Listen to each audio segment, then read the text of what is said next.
Hi guys, this is आरती मिश्रा। स्वागत है आप सभी का हमारे आज के नए सेशन में, जहां हम बात करेंगे कि अपने टूटे हुए स्टडी के फ्लो को दोबारा कैसे रीगेन करें। काफ़ी समय से अगर आप पढ़ाई नहीं कर पा रहे हैं या डीमोटिवेटेड फील करते हैं या आपका लिंक जो है स्टडी से टूट गया है और आप चाहते हो कि मैं डेली 8 से 10 घंटे पढूं और मेरा पढ़ाई में मन लगे, तो मैं मन लगा के कैसे पढ़ाई करूं, पढ़ाई में दोबारा मन लगे, दोबारा मेरे जो है एक एक्साइटमेंट पढ़ाई को लेकर के, जो जोश है वो वापस आ सके, इसके लिए मैं क्या करूं। तो देखिए, सबसे पहली चीज़ है मैं आपको बताऊंगी कि एक जो यूपीएससी एस्पिरेंट होता है, आपको ये पता होना चाहिए कि ये कॉमन प्रॉब्लम है, ये सभी के साथ है।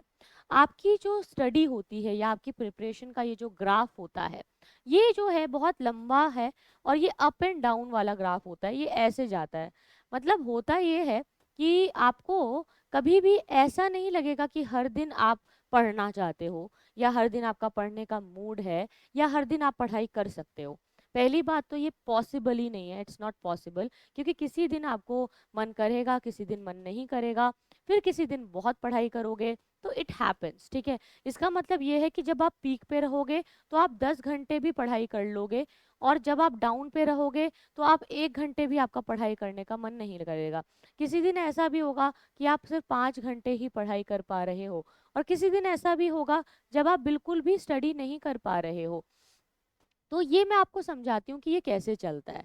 ठीक है, how this graph will go. देखो, ओवरऑल हम सबको पता है कि इस एग्जाम की जो जर्नी है, ये लगभग 2 साल की जर्नी होती है। ठीक है, मिनिमम ये 2 साल की जर्नी रहती है। क्यों? क्योंकि देखो, 1 साल तो आप पूरा पढ़ाई करते हो, पढ़ने में और समझने में लग जाता है, और 1 साल की तैयारी के बाद जब एग्जाम देते हो तो फिर प्रीलिम्स का एग्जाम आता है, फिर मेंस होता है, फिर इंटरव्यू, फिर रिजल्ट, और मतलब लंबा समय है।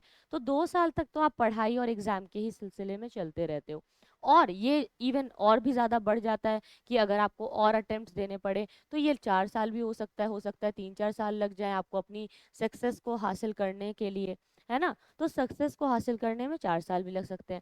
3-4 साल एक एवरेज टाइम होता है जिसमें कि एक एस्पिरेंट का पूरा वक्त जाता है इस फेज में, इस यूपीएससी प्रिपरेशन में। किसी भी सक्सेसफुल एस्पिरेंट को इतना समय लग सकता है।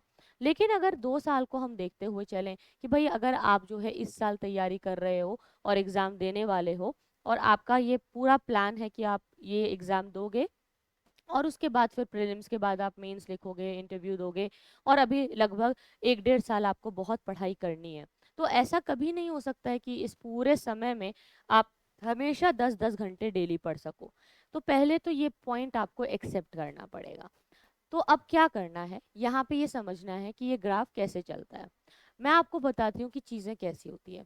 जिस टाइम आप ये सोचोगे ना कि मुझे स्टार्ट करना है और मुझे प्रिपरेशन शुरू करनी है, तो प्रिपरेशन करने के कुछ समय तक, लगभग 6 मंथ्स तक, कोई भी नया एस्पिरेंट काफ़ी ज़्यादा मोटिवेटेड रहता है, क्योंकि उसके अंदर बहुत ज़्यादा एंथुजियाज्म होता है। उसे लगता है कि मैं जो है ये भी पढ़ना चाहता हूँ, मैं वो भी पढ़ना चाहता हूँ, मैं ये भी जो है सीख सकता हूँ, मैं वो भी सीख सकता हूँ, मुझे सब कुछ आता है और मैं इसी साल क्रैक करूँगा, फर्स्ट अटेम्प्ट में मुझे क्लियर करना है। तो एक बहुत ज़्यादा जोश होता है। अब ये जो जोश है, ये 6 महीने बाद थोड़ा डाउन होने लगता है।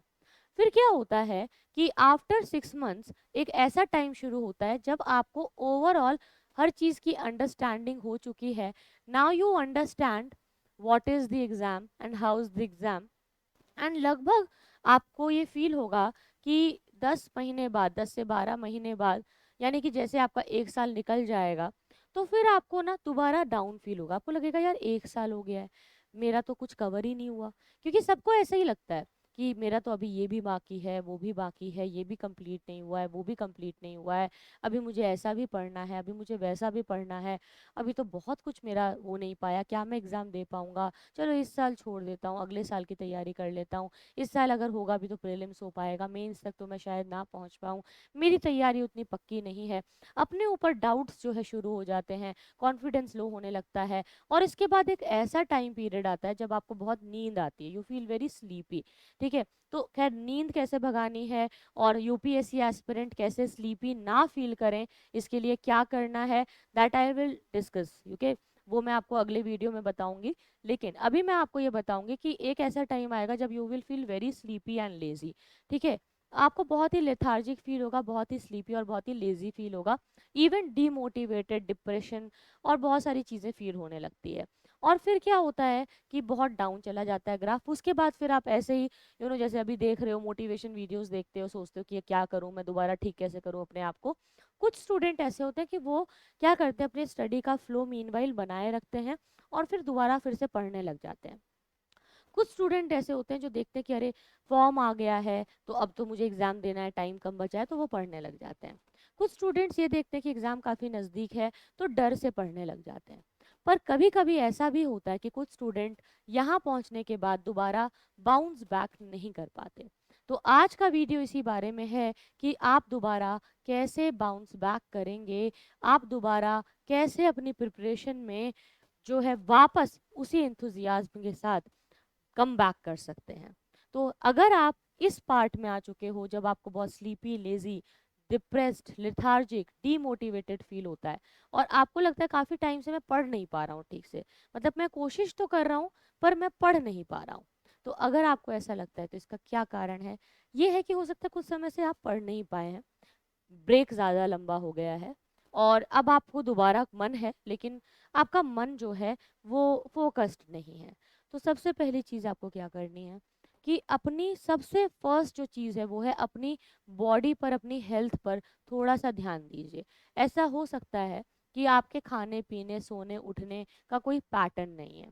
ठीक है, आप कोई लाइब्रेरी ज्वाइन कर लो, टाइम पे लाइब्रेरी जाओ, कोई क्लास ज्वाइन कर लो, कोई स्पोर्ट्स सीखो, कुछ खेलो, एक्सरसाइज, योगा, डांस, जो भी आपको अच्छा लगता है, कोई 1 घंटे का टाइम आप अपने लिए निकालो और इंटरेक्ट करो लोगों से। ठीक है, try to meet some people, try to interact with the people, try to understand कि क्या क्या हो सकता है, कैसे कैसे हो सकता है।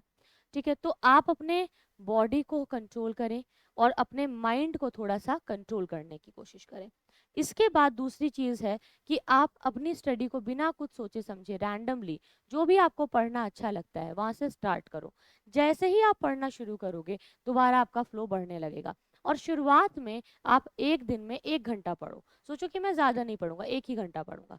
फिर धीरे धीरे अपने टाइम टाइम को इंक्रीज करो। So you need to go very slow, slowly अपने टाइम को आपको इंक्रीज करना है।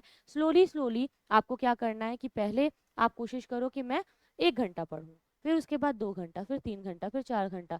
धीरे धीरे स्लोली अपने टाइम को आप इंक्रीज कर लीजिए और फिर आप ब्रेक्स लीजिए जितना हो सके। अपनी स्टडी में ब्रेक लेना बहुत ज़रूरी है क्योंकि कई सारे स्टूडेंट पढ़ते हैं तो ब्रेक नहीं लेते हैं। 45 मिनट्स आपको पढ़ाई करके आपका जो माइंड है वो और कंसंट्रेट नहीं कर सकता, ये साइंटिफिकली प्रूवन एक फैक्ट है। इसके अलावा you can use Pomodoro app, Pomodoro का ऐप यूज़ करो।